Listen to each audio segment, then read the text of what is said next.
first principle to being in the military is no weapon test in the water. Why? Because you drink water. You drink water. So you drink it. So you're drinking water. Why would you want to test weapons in the water like torpedoes? Dropping weapons with chemicals in it in the water, leading you to chemical water. Second principle is there should be no traitors in your military. Nobody who's going to be a spy inside of your own military. Spying. So spies.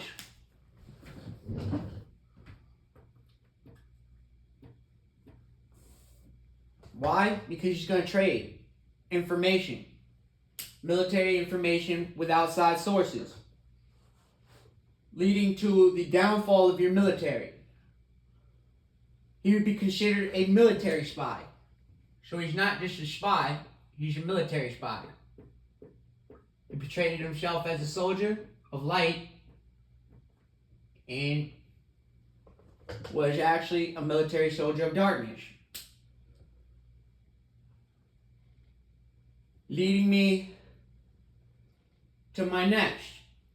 Theft. Theft inside the military. Military thief. No military thieves.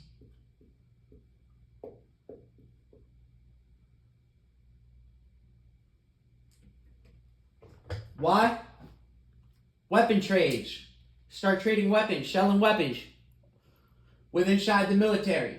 This could come from your highest generals, your 5 stars.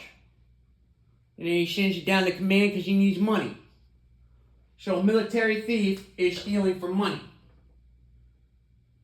The dollar sign. Which puts him as a spy in your military, and he's under the order of darkness, leading me to no weapons tested in the water. Is your chemical water, or do you want clean water? Holy, the word holy on the front of the book is talking about water that's clean. Okay? I am the living water. Holy, clean water. Without drinking clean water, you're drinking germs, bacteria, and parasites and chemicals.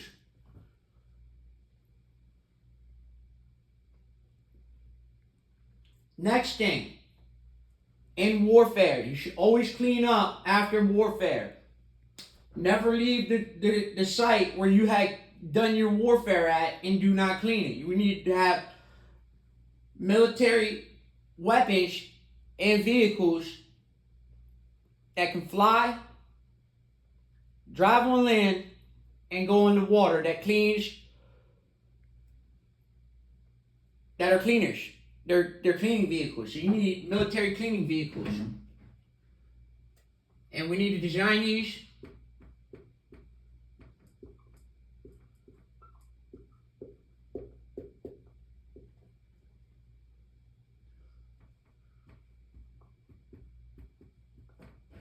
military cleaning vehicles.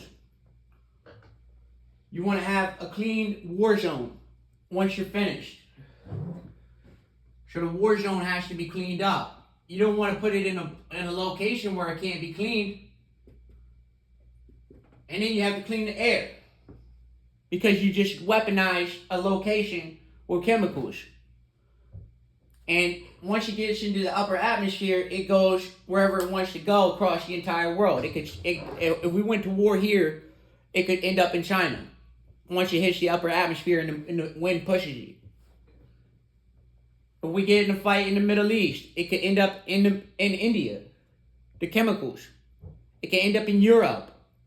Now you got deformity. Leading you to the largest problem. The brain. When you go into military principles, the number one thing that occurs out of this is the decomposing of the brain. If you're going to use bullets, who's cleaning up the shells? Who's cleaning up all the shells on the battlefield? Raise your hand. That's why guns are not the way. It was laser systems. You don't leave trash, and it doesn't pollute. That's why your weapons should be laser-guided weapons. They shouldn't be something you drop and it explodes and leaves a large cloud of dust, right? You think it's dust, it's chemical dust. Chemical ash.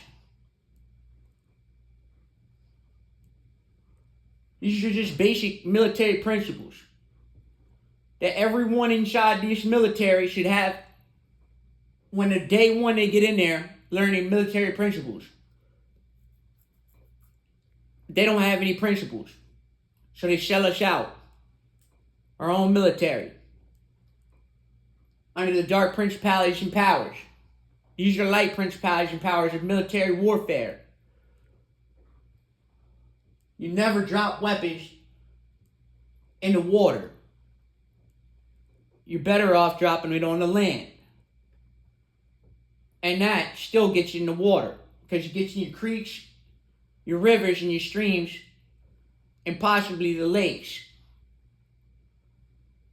Because if we date it back to the early 1900s, torpedo testing was done in the rivers.